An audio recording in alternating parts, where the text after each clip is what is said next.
Hi everyone, and welcome back to the Medical Care Organizations course. This is lesson 6 or chapter 6, and what we're going to be doing today is looking at health services financing. So let's just go ahead and health services financing in the United States is super cumbersome. Like I said in previous chapters, we have a multiple payer system, not a single payer system like other countries such as the UK, Canada, Japan, and whatnot. So our financing is super complex. Although financing completely comes from us, and because we are the ones dumping money into the system through taxes and the premiums that we pay for our health insurance, we have so many different plans available. We have many different government programs, so many different payment methods. A lot of these private insurance plans are just so different. They have completely different structures. There are just different ways or different things that certain plans will cover and other plans won't cover. So it gets really crazy and complicated in health financing in the United States. Okay, so we're going to go ahead and look at a lot of this. Let's move forward a little bit. Okay, so this is the finance, or just kind of like a nice little flow of money chart that I created. So first we have the financing, and who finances this system? Us, right? So we're the ones that dump money into this. We do this through like our premiums that we pay for our health insurance, the premiums that, or the money that your employers take out of your paycheck to pay the premiums for your health insurance, and also we pay this through taxes. Okay, and then the money flows through us and goes straight over to and is dumped into these insurance pools. Okay, so whether it's the government's or maybe it's a private health insurance company, but either way, they're going to collect a bunch of money and hold them in these pools, and that is what is going to be used to pay for your services. Okay, so the money's here. This is where we're sending our money, and then let's say some catastrophic event happens or you get sick or whatever. So the money flows from there, and you went to go see your doctor. So the money is what provides you access to services and pays your providers for the services they gave you when you were sick. And then the money as a whole increases our health expenditures in this country. Okay, so the more money that we dump into this healthcare system through our taxes and through premiums and whatnot, the more our healthcare expenditures in our country will go up. Okay, so the ways that health expenditures in our country increase are through the expansion of health insurance. So health insurance can kind of be like a double-edged sword, actually, because on one hand it provides access to healthcare, because that is the primary channel through which we are able to have access to healthcare services. But when we expand health insurance, that just gives, and since it's not so much giving people access to healthcare, it's having this whole third-party situation with all these different private health insurances and whatnot. Health insurance provides insulation from the providers and the patients. Okay, so no one really understands how it's really affecting our healthcare expenditures in this United States, right? No one really experiences that firsthand. No one's really being careful about waste and things like that. Everyone's out to get theirs. The patients are out to get their health care because they got access since they have health insurance, and the providers are out there to get their money for the services, right? And it's completely insulated. There's no regulation really on, there is regulation, of course, especially through managed care organizations, but in many situations where it's like just the, your traditional indemnity fee-for-service type of a private health insurance plan, those typically make it so easy for moral hazard to happen. So our expenditures will increase, especially with those type of plans, because there's really no cost control. Okay, no one's regulating anything at all. No one's regulating the services or the expenses or anything like that. They don't really exercise those type of controls in these situations. So given that, health insurance can actually increase our healthcare expenditures in this country, which isn't really a good thing. We don't want to be spending, we already spend more than any other country does on our healthcare.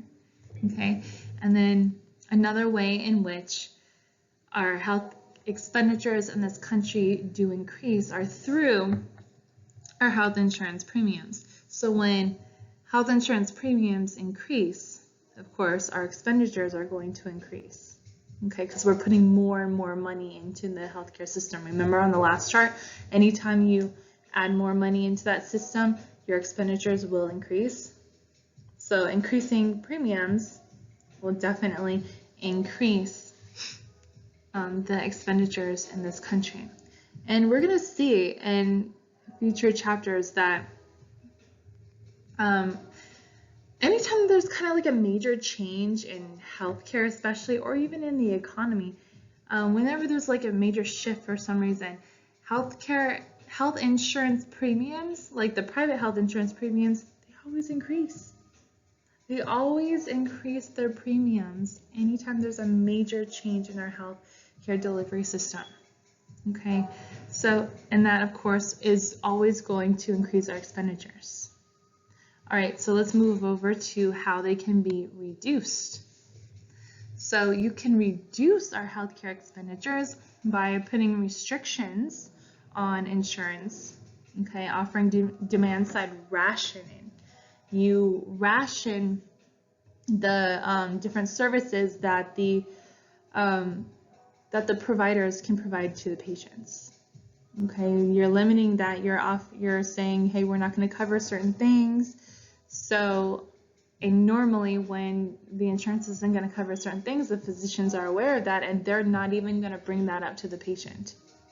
Okay. You can restrict your reimbursement to providers, which is kind of somewhat the same thing, right? You can also make reimbursing the money to your providers a little bit more complicated, add in more barriers, which actually isn't very good. It's not really, in my opinion, ethical, but that is something that can be done. Yeah, because you should not pay people or put barriers in front of people and the money that they have already earned. You know what I mean? Anyway, so you can have fewer specialists, which is a huge one. That one is so big. Why can't I circle this? Okay, having so many specialists in the United States is already a problem. We're already not receiving the primary care that we need because we have too many specialists and not enough generalists serving everybody.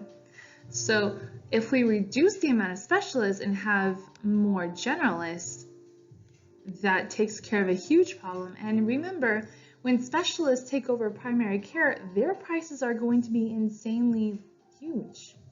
Okay, they're going to charge really large prices for their services as opposed to a generalist. Okay, so if we have fewer specialists out there trying to take over primary care, then we're going to save money, right? Of course, spend less money on research and development. Yes, that would mean we are not necessarily in the forefront, in the lead of modern medical technology, but we'll be able to reduce our expenditures. We'll be able to save more money, hold on to our resources, maybe allocate our resources in different ways that will also help the country grow. Okay. We can offer some sort of controls over the utilization of our resources, which is kind of what actually managed care does, and we're going to get into that a little bit later in a few more lessons. Okay, now let's move on. So here are some insurance-y terms that you're going to need to be aware of, or you're going to need to become familiar with. So first, insurance. Okay, insurance protects against risk. Simple as that. Any kind of insurance out there, it protects against risk. Risk is, unpredictable, but we can somewhat predict risk, okay, to some level of accuracy, given, math, really. Okay, so we can kind of predict it in a little bit if we have like a large sample size, and then we can kind of figure out statistically what would the risk be of, certain individuals. So what is risk? Risk is the possibility that some unfortunate catastrophic event may happen. The thing is, it's unpredictable, so we just don't know, but risk is always there. Okay, so the insured. The insured is the individual who is receiving the benefits from the insurance. Okay, the insurer is the insurance company. Okay, the insurance agency, the agency that provides the insurance benefits to the insured. Okay, and then we have underwriting. Underwriting is that whole process of having someone evaluate like a potential beneficiary or just a beneficiary who already is receiving your insurance, and they sort of figure out what level of risk that individual is. Okay, so they'll look at like their the pre-existing conditions, demographics, ethnic group, whatever information they have to work with, even where they live and what age they are and things like that, their occupation, stuff like that, that can all help kind of determine the level of risk of that particular individual for the insurance company, so they can sort of determine what their premium should be, or what pool they should put them in. Should they put them in the high-risk pool, or do you want to put them in the low-risk pool? High-risk pools are going to charge higher premiums. Low-risk pools are going to charge low premiums. And I also want to note that this whole situation about determining your level of risk and using pre-existing conditions and putting you in different pools and charging you different premiums, that doesn't exist anymore. We don't do that. Okay, it's actually illegal, and it became illegal under the ACA. Okay. All right, so there are 4 principles of insurance. First, the very first principle is that risk is unpredictable. Okay. Second principle is that risk can be predicted. I know it kind of contradicts it a little bit, but the risk can be predicted with some accuracy if you're using like a large group. So when they have like a large enough sample size and a lot of data that they have collected, they're able to evaluate and figure out what level of risk each individual beneficiary is. Okay. Now, the third principle is that insurance can transfer risk from the individual, okay, to the group through pooling of resources. Okay, so this works like here's one individual, right? And they have their level of risk, but whatever level of risk that this individual has, and whatever level of risk that this individual has, and this individual has, right? We can actually take their levels of risk, like pretend this guy has a lot of risk, this guy has medium risk, this guy has a little bit of risk. We can take all of that risk and we can shift it to an entire group, okay? So we can put all that risk in the group, and that way, anytime someone actually has something wrong with them, where they require, insurance, they require medical services, and the insurance will have to pay for it, they can put all that risk in the group. So this whole pool will have plenty to help that one individual and their, with their level of risk. Okay, so now that individual is better because they were able to pool all their resources. They transferred all their risk to one pool. Okay, so now each individual's risk is transferred over to the group. Now the group assumes that one individual's risk whenever they need it. So that kind of makes sense a little bit how insurance sort of works. You can transfer risk from an individual to a group. That way that individual is no longer responsible for themselves anymore. It's more of like the group, okay? Because everyone's pulling in their resources, and now that pool of money or pool of resources is going to take care of that one individual or any individual should any sort of event occur, okay? And in that way, the loss, okay, the money that they had to pay for this service, that loss is going to be shared by everyone who is in the group. So everyone just shares a little small fraction of the loss instead of one individual being responsible for a gigantic amount of loss. Okay, so when you put all of your resources in a group, anytime someone needs to use one of those resources, some of that money, everyone just shares a little bit of the loss. So much so that you don't even feel it. You don't even know that you incurred any loss, right? Okay, especially the more people that are, putting money into this pool, the less of a loss that anyone feels when someone needs to use those resources. Okay, so I hope that makes sense. Okay, so now we have more insurance concepts to learn. So now we have the beneficiary. The beneficiary means the exact same thing as the insured. Okay, so that's the individual who gets the benefits from the insurance agency or the insurance plan, right? A premium is that monthly amount of money that you pay to the insurance agency for your insurance, okay, for those benefits. So this is just like your monthly insurance bill. That's all that is. Okay, so we did premium too. All right, now let's look at cost sharing. There are 3 different types of cost sharing that we're going to go over. So first we have a deductible. Not all plans require deductibles. Okay, only some, and it's usually the more expensive ones, the ones like the PPOs and things like that. Other expensive private health plans would require deductibles. And deductibles, these are like an annual amount of money that you're supposed to pay in order for your benefits to even kick in. So in addition to everything else that you're supposed to pay for your health insurance, your deductible is an annual amount of money that you pay annually, right? Once a year. And basically you don't have access to your health insurance benefits, okay, until that deductible is paid.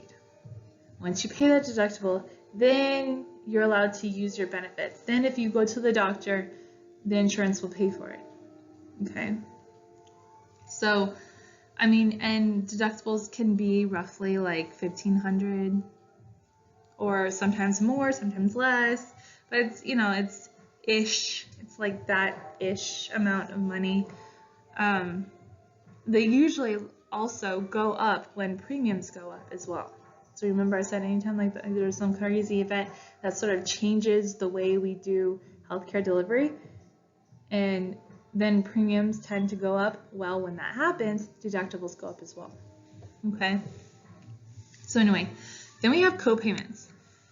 And I feel like a lot of us are actually very familiar with the co-payment concept. A lot of us have to deal with this regularly. So anytime you have to go in to see a doctor or get any kind of health service, let's scratch that. It's not anytime, but it's like if what you're doing isn't a preventative type of a service, I think it's mostly preventative type of services, then you have to pay a co-payment.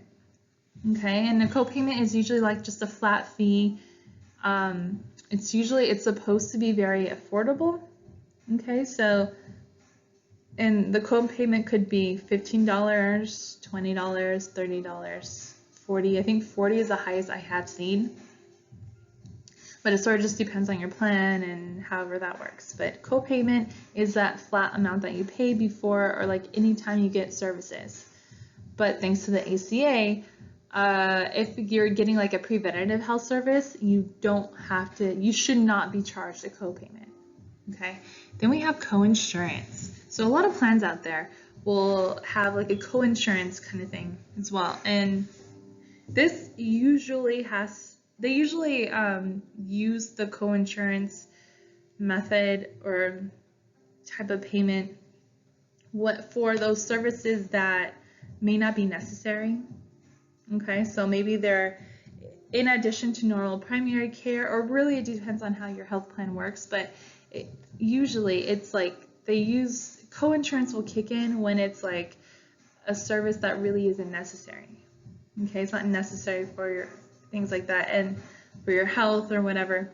And so what coinsurance is they set it at like you pay a portion of the healthcare costs, whatever the charge is for that, and then the insurance company will pay the other portion.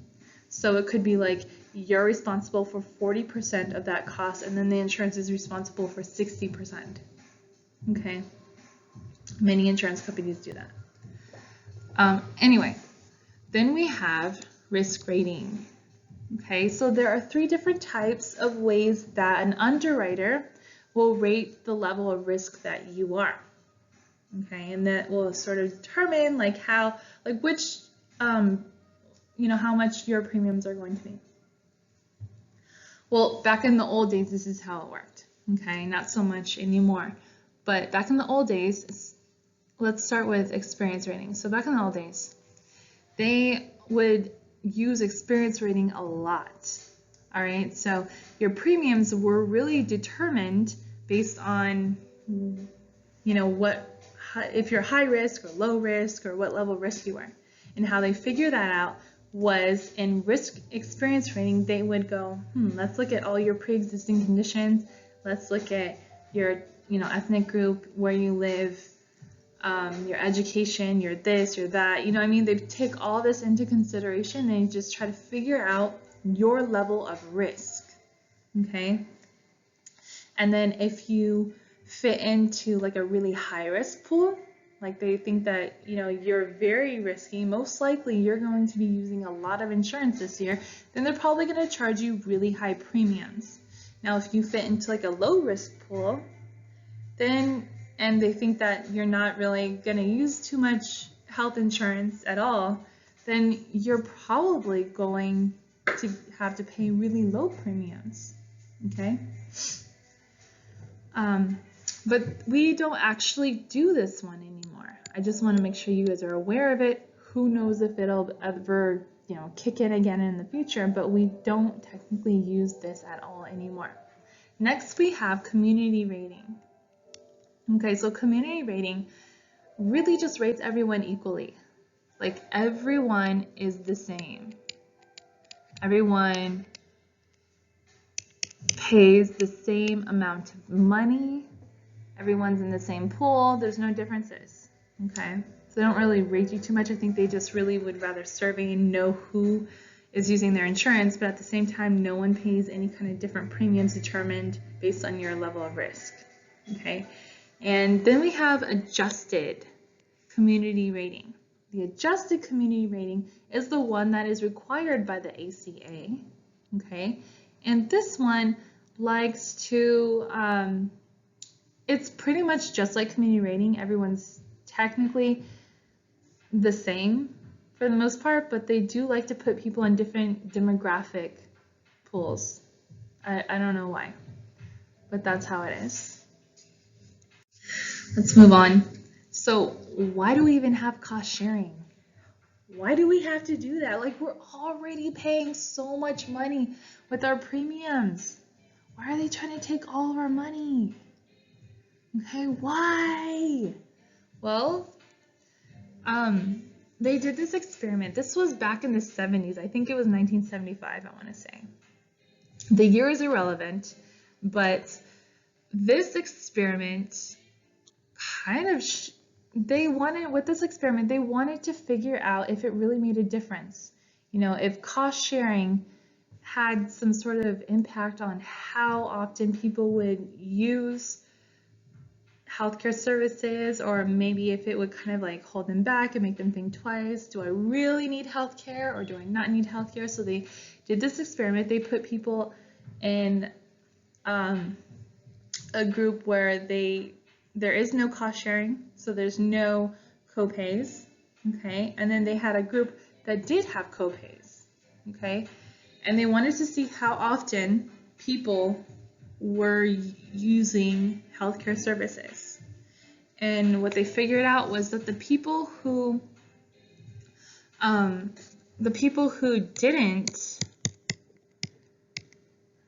didn't have copays, or you know, we're gonna do this.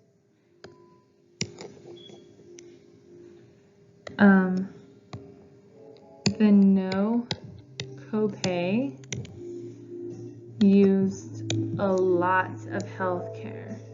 All right, they just went all over the place, and they're like, I have insurance, I have healthcare, I'm just gonna use it if I do whatever I want. So I guess apparently if they felt sick, if they didn't feel sick, if they were paranoid about something, they got healthcare services. Okay, so there was nothing, you know, holding them back really. There were no barriers, nothing like that, right? Then they found out that the copay section, the people who had to pay a certain amount that wasn't necessarily expensive, but it still was an amount that made them think, that made them question, do I really need this healthcare service? Okay, that group did not use as much healthcare. They used healthcare when they just knew that they needed it. Otherwise, they left it alone. So the utilization among the copay people went down significantly compared to the non-copay people.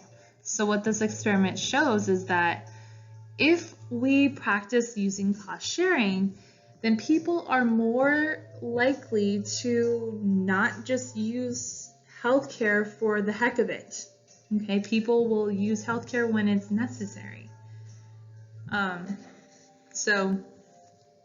And that just, you know, using the whole cost sharing method is supposed to help reduce our healthcare expenditures. Okay, so that's really the whole point. We want to reduce our healthcare expenditures. Let me put that here. Reduce healthcare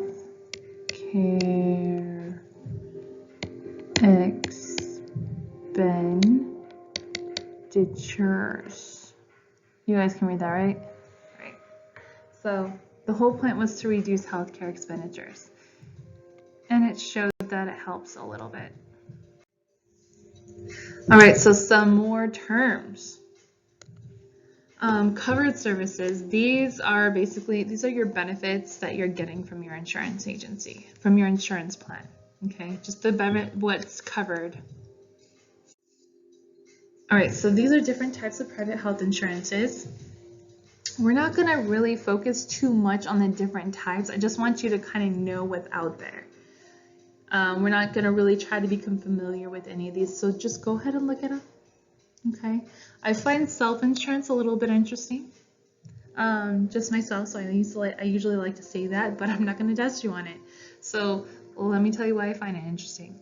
Because people, or if you're a really large corporation, you don't necessarily have to even, you don't have to go out and shop for an insurance provider or a managed care organization to provide health insurance for your employees. You can self-insure. So you can be the insurance agency, and whenever your patients or your employees, when they need to use healthcare services, you just pay the bill, and that's all that is. Now, they do have if you do choose to self-insure as a company, what you can do is you can also have insurance, okay? And you'll have insurance there just in case, let's say you have an employee who has a medical bill that's insanely high, and you as a company do not want to really pay a $50,000 bill, okay? So for those reasons, you do have the option to add in like additional insurances so that when a employee's medical bill hits a certain number, that's when the additional insurance kicks in and they take care of it instead of you. But for everything else, you got this, you can self-insure. But that's only if you're a gigantic company. Usually it's just the large companies that do it. I haven't at least seen very many small companies do that, and I don't even think that they can, in my opinion. But anyway, I highlighted managed care plans here because these are going to be the most common ones. Okay, when you go out there in the world and you start working in health administration, you're going to see more managed care plans than you see of any other type of plan. Yes, you will see other health insurance plans, but given that most employers, actually let me put that right here, most employers go with managed care. Okay, most employers out there use a managed care plan for their employees.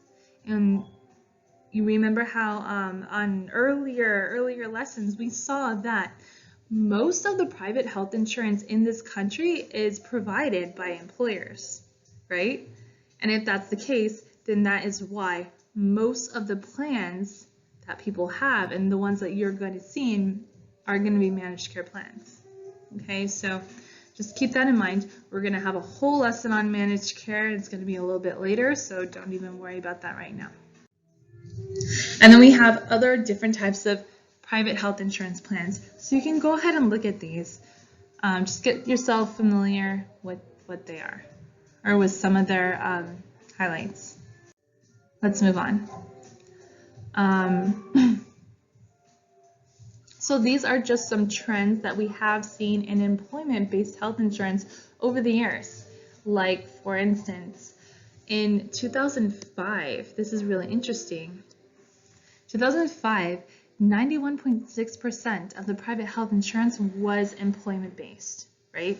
And then you look at 2011, and then that figure dropped to 89%. Do you guys remember what, actually, I don't even know if you guys are old enough, but what happened in between there was that recession that hit.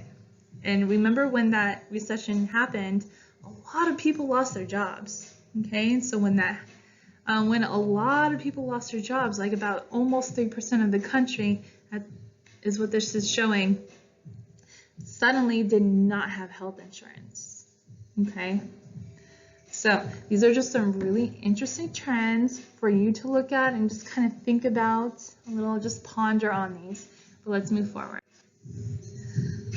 Okay, so here are some, just a few compliance requirements that have been put out there by the ACA.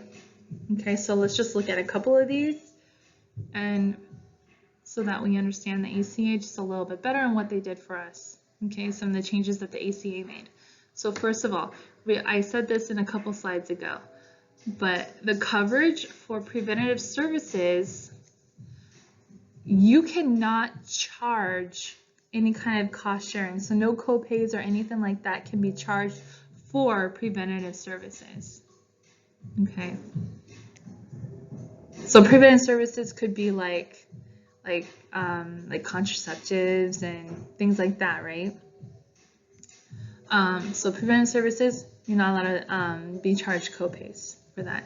Also, no dollar limits on benefits, or yeah, so no dollar limits on benefits, which is huge, because back in the old days, what they used to do was that, especially this would happen for like those people, people who had pre-existing conditions and were deemed like high-risk individuals by these insurance companies.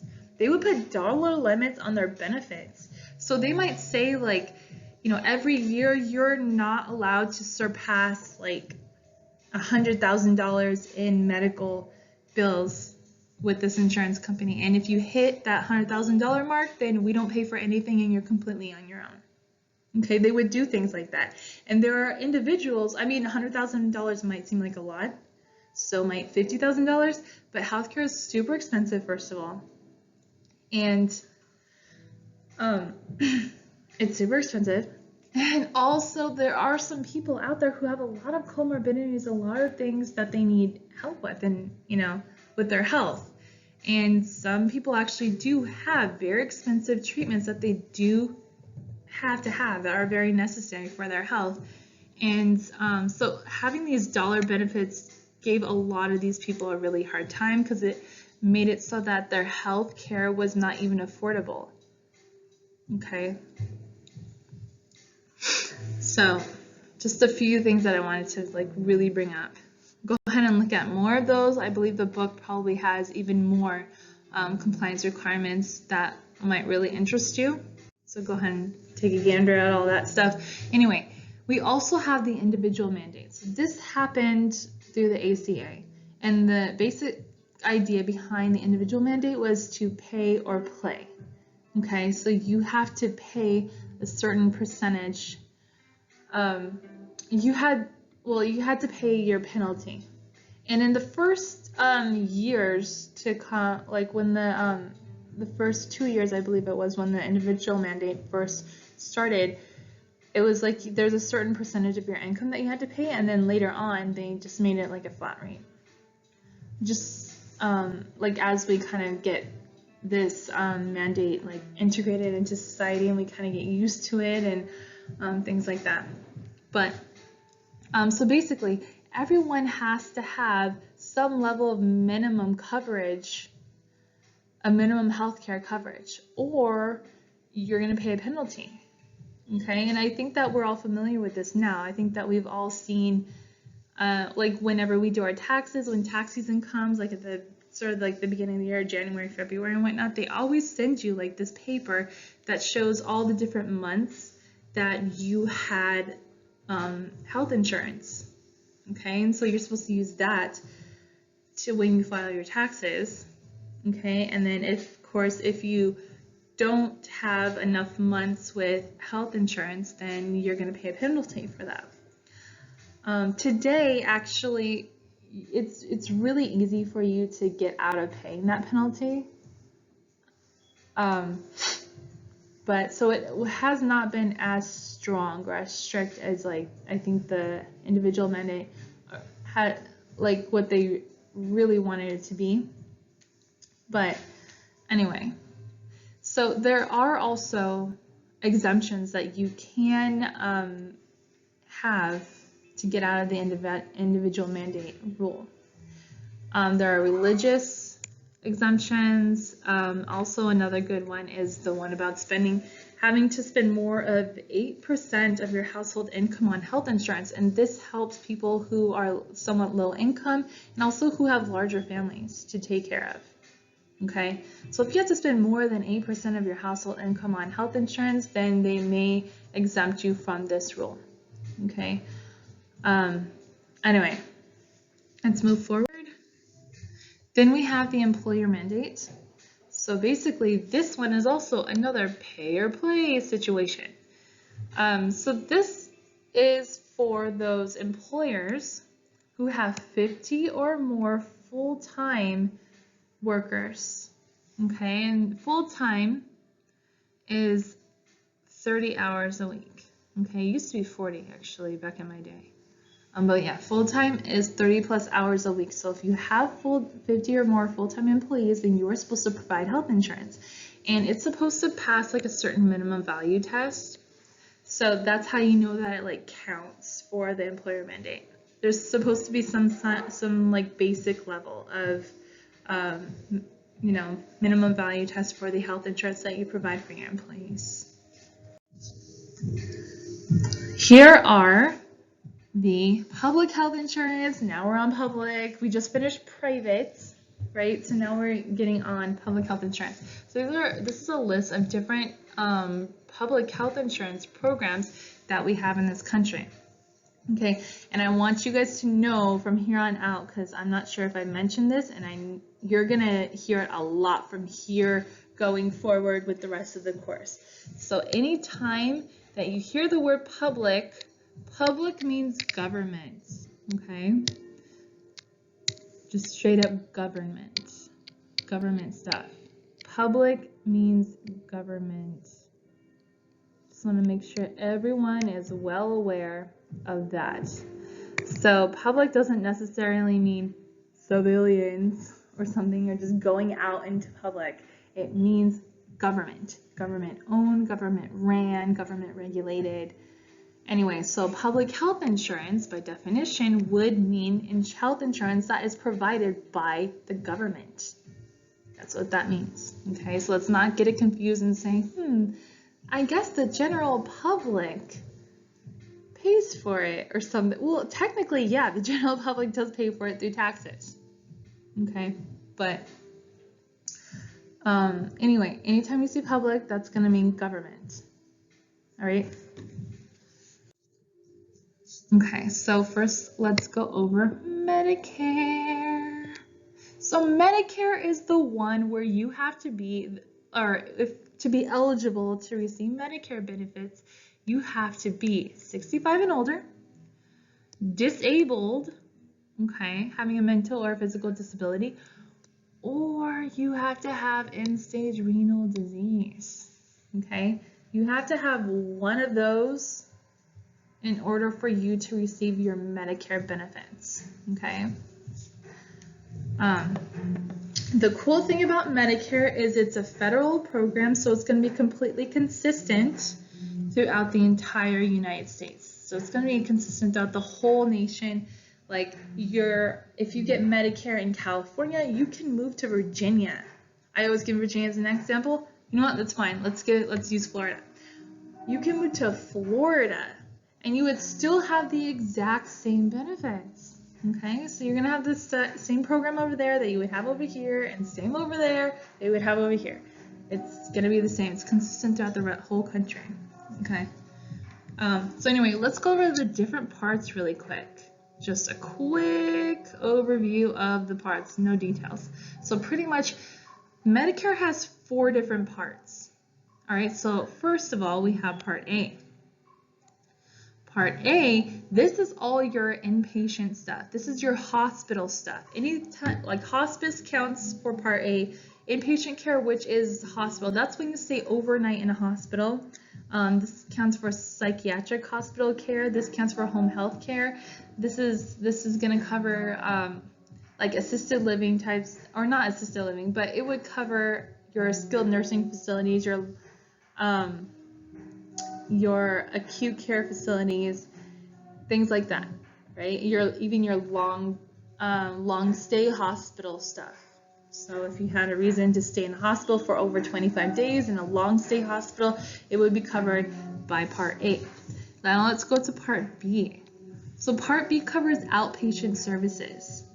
Outpatient is almost everything else besides hospital, besides inpatient, besides the part where you stay overnight somewhere.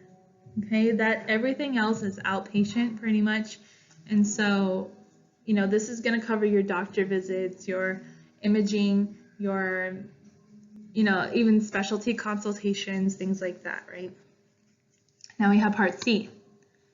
Part C is also called Medicare Advantage. Okay, has a cool, fun, hip name, because this does a cool, fun, hip thing, all right? It allows you to use your Medicare benefits and receive them from a managed care organization. So you can receive your health plans or your benefits from Medicare through a managed care plan, okay?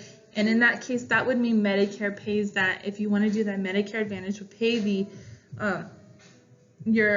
premiums to the managed care plan, and then you receive all your benefits that way through that managed care plan. And a lot of people like this because they like that structure that managed care provides, because they can be very efficient, even though they can also be very strict. Some people do not like managed care plans. Okay, but some people really love them because they provide you with a lot of structure and stability in healthcare delivery. Okay, so anyway, Part D, this is your prescription drug coverage portion. Okay, so that just does the prescription drugs. Let's move on. Let's get to Medicaid. So Medicaid is that one, so Medicaid is another public health insurance that is provided by the state government and the federal government.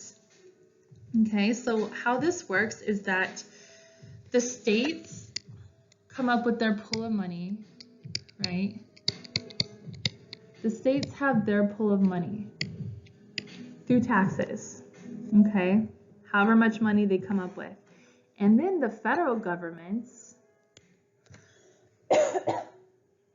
so the federal government goes, cool, that's how much money you were able to collect from your citizens. Great. We're gonna match that. So whatever the states are able to come up with, the federal government will match it, okay? The federal, or give them the exact same amount of money. So then they're able to have an even larger pool of money that is basically comprised of half state and half federal. Okay, so that gigantic pool of money is going to be their budget for Medicaid. Okay, and so they'll use that budget of money to figure out exactly how they want to allocate those resources, those funds. So that will help determine what the eligibility requirements are going to be for their Medicaid program, which means, like, what level or what income level you're allowed to be at in order to receive Medicaid services. And it's also going to determine what other programs their Medicaid program wants to invest in, because there are a lot of other programs besides just Medicaid as a public health insurance. Medicaid, it just depends on the states, but Medicaid can also invest in other programs that, well, not really as an investment, but they can donate or grant money to other programs in the state that protect the health of the community. And you'll find this a lot in the later chapters when we go over long-term care, because Medicaid also likes to help the seniors.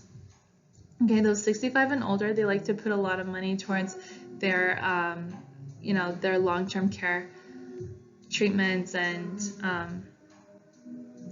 services and whatnot. Okay, so one cool thing that you should know about Medicaid and the ACA is that, remember when all this stuff was happening with the ACA and they're just trying to, when it was just coming out, and there was this point where the states were like, how dare you, ACA, for telling me that I have to expand Medicare. Many of the states were like, we don't have that kind of money. We can't expand Medicare and add in more beneficiaries into our Medicaid program. We can barely support the ones that we have. So a lot of states were not okay with that, and they felt like the federal government had no right to force them to expand their Medicaid program to allow more citizens to have Medicaid. So they took it to the Supreme Court, right? And the Supreme Court was like, no. Federal government, you're not allowed to do that, all right? The states are allowed to, the states have a choice, okay? The states have their own choice if they want to expand their Medicaid program or not, okay? And they should not have a penalty from the federal government, okay? All right. So now that we're going over the Medicaid and Medicare stuff, you guys should know that many people out there also, many people out there can qualify for both programs. They can be dual beneficiaries. Okay, dual beneficiaries. That means you get both. Okay, so there are two different types of beneficiaries or dual eligible beneficiaries. So first we got the full duals, and these guys get benefits, like full benefits under both, and which is great because sometimes it's like if one doesn't cover something, then you move to the other one, and then for sure the other one is definitely going to fully cover it. Okay, so you're good. Either way, you're good, right? And then we have partial duos. So basically what this does is, this is like how it does is it treats Medicare as like your primary insurance, right? But Medicare is not 100% free. It's not completely free, especially for everyone. Okay, so everyone is gonna owe some form of like out-of-pocket costs with Medicare, and that's why it's not 100% free. But if you are a partial duo, then anything that you actually owe for Medicare, like all of your out-of-pocket costs, they're going to be paid for by Medicaid. So Medicaid is going to take care of those out-of-pocket costs for Medicare. So either way, you're good, right? All right, so here are some different public health insurances that you guys should become familiar with. All right, so we have CHIP, and I know we've already talked a little bit about CHIP, okay, the Children's Health Insurance Program. Then we have the Indian Health Service, so this is the one for Native Americans, exclusively for that one population. They're able to have a full federal program that pays for their, their health services, plus they have their own, like, hospitals and whatnot. So there's that, and then we have the U.S. Department of Defense. So the armed forces have their own health insurance, and this is going to be completely federally funded. So this is all from the federal government, right?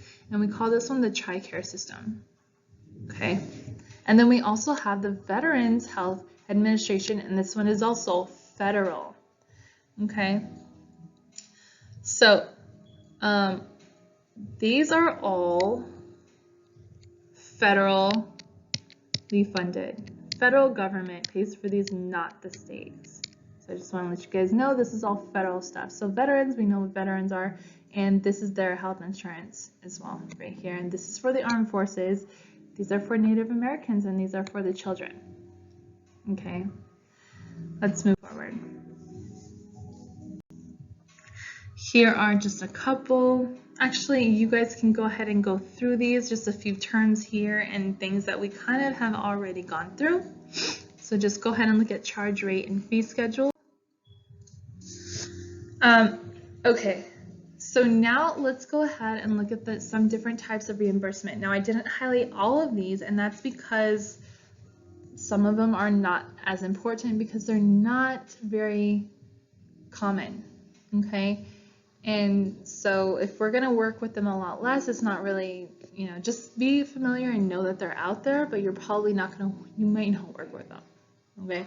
But you should know, we are gonna go over cost plus in perspective because this started a crazy chain of events that changed our healthcare system forever.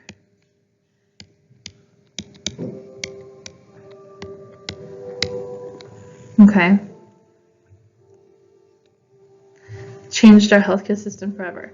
And then fee for service was the more traditional way in which we would pay for, in which private insurances would pay for healthcare.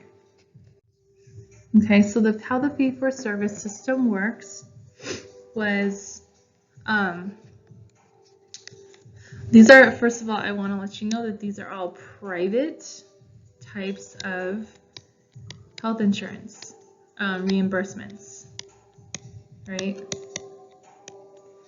So fee for service, what that is it's basically like paying things, setting like an itemized schedule, an itemized like invoice, and you're billing the provider will bill the insurance company based on like here are certain set charges, like I did this service and it cost this much, I did this service and it cost this much. So it's just sort of like an itemized invoice that you send to the insurance company for them to pay you for those services that you provided for the patient.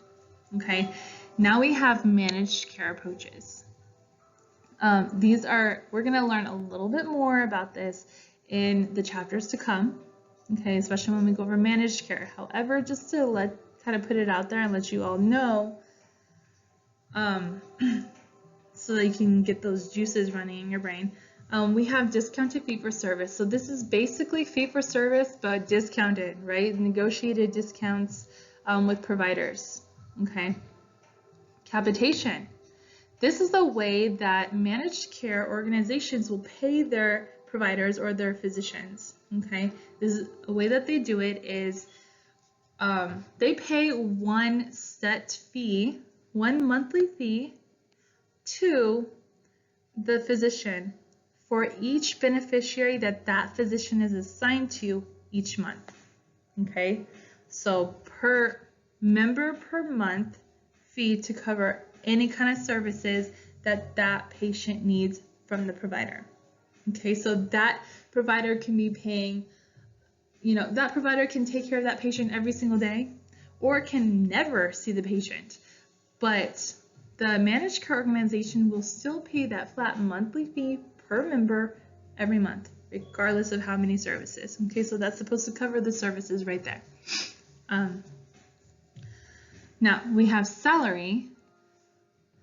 So salary is just what it is. I mean, we all know that if we're paid a salary, that must mean that we're employees.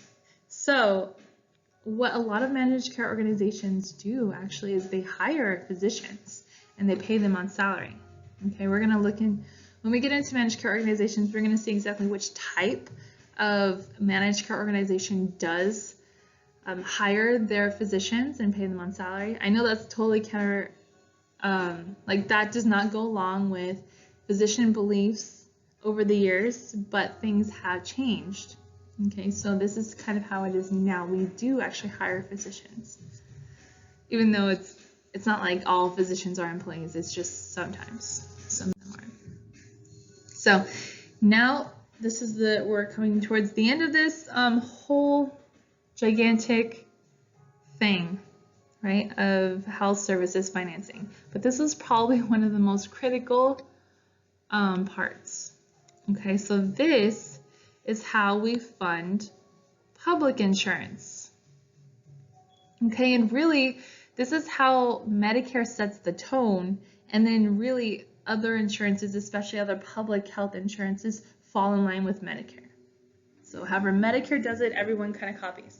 So what happened here was, back in the old days, Medicare used to pay everyone under a cost plus reimbursement arrangement.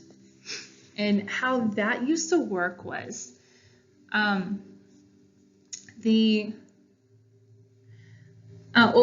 let me tell you, this is also called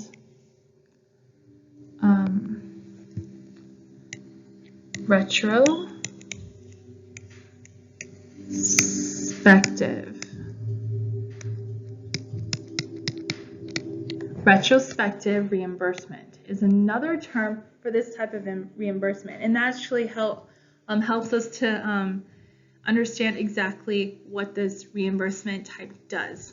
Because so what it did back then was it would take the government, when the government would reimburse like hospitals and physicians and private practices and things like that, those facilities that would accept Medicare, the government would look at the previous year.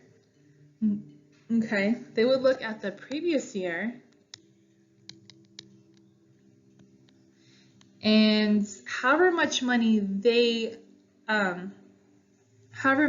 in services that they did last year, that's exactly what they're going to just straight up pay them this year, the current year, right? Plus plus a little bit extra.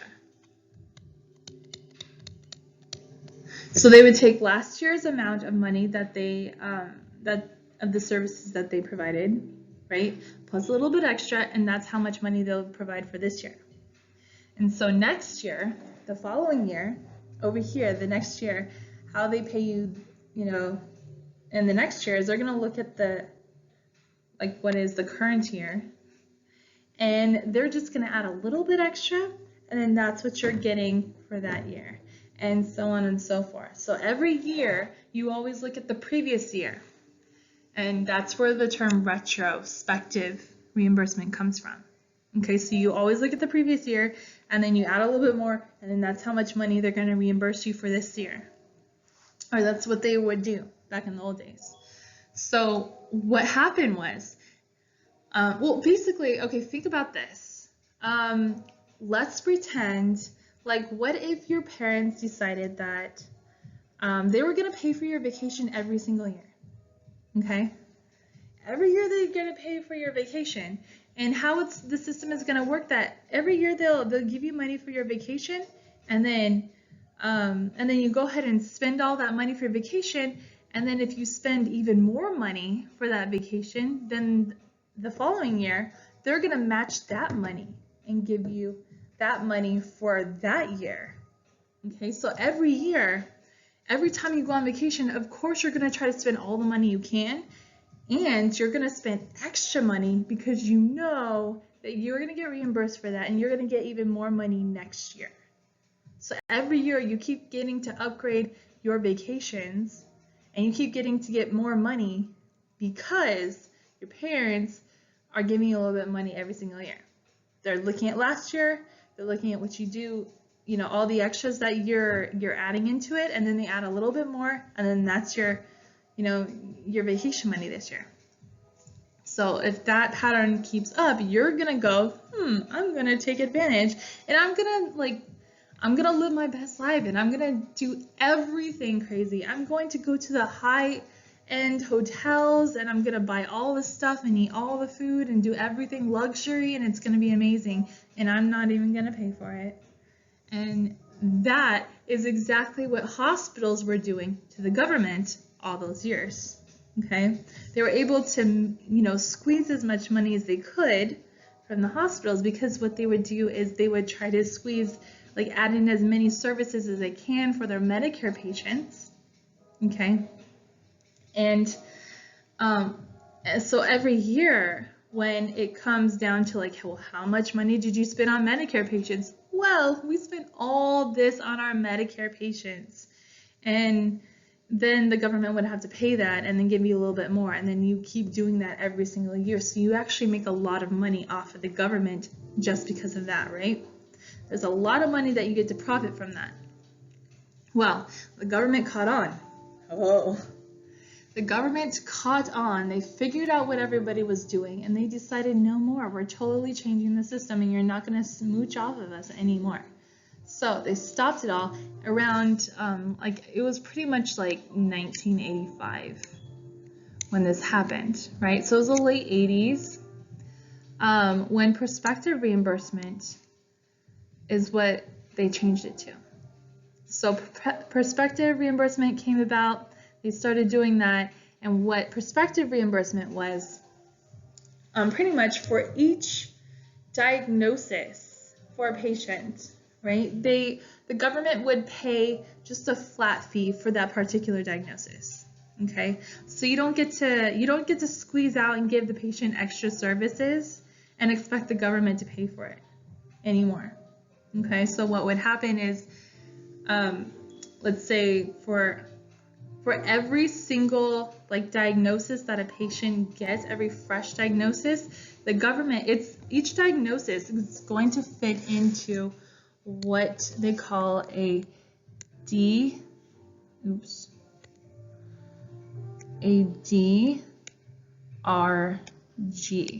right? Or a diagnosis-related group. Okay, and these diagnosis-related groups are actually categories. Okay, so your diagnosis-related group, so whatever diagnosis that a certain patient has, it's going to fit into one of these diagnosis-related groups. Okay, And depending on which diagnosis-related groups it fitted in, the government was going to give a flat fee to the hospital for taking care of that patient with that particular diagnosis. Okay, so you can kind of see now that if you're just getting a flat amount of money for each diagnosis, you're not getting any kind of extra money. It doesn't matter what extra services you do for that patient, your Medicare is not going to pay you more. They're going to pay you this amount of money and that is it.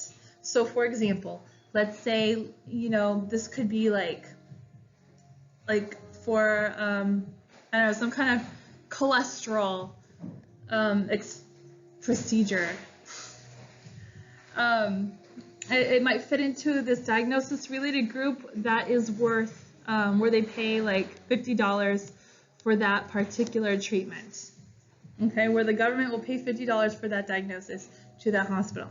Well, what if this hospital determines that they need, to do something, and that patient normally would stay overnight in the hospital? Well, if the government's only gonna give them $50 for that particular diagnosis, you really don't want to do anything extra for that patient. You're not gonna make any money off of that. You might not even be able to make enough money to take care of that patient. Okay, in some instances, you don't make enough money to care for that patient, okay, to cover all those services. So what do? Well, all this whole thing, the switch to prospective reimbursement, caused all of these companies to decide that, you know what, forget it. We are shortening our length of stay in our hospitals. We are not going to let people stay in as inpatients, because when you stay overnight in a hospital, it's actually really expensive. So if they don't have to stay in a hospital, we are not going to let them stay in a hospital. We're going to move them to their outpatient centers. Okay? We'll move them to the outpatient centers so they can just get their service and go home. We are not paying for them to stay here. That's what they started doing. Okay, so prospective reimbursement got these hospitals to shift all of their services to outpatient services, not using any kind of inpatient services unless it's absolutely necessary. And that way they were able to reduce the cost and try to fit their services within that small amount of money that the government was going to pay. Okay. Next, what is going on today is we're kind of moving in this direction of sort of trying to come up with like a value-based reimbursement type of plan.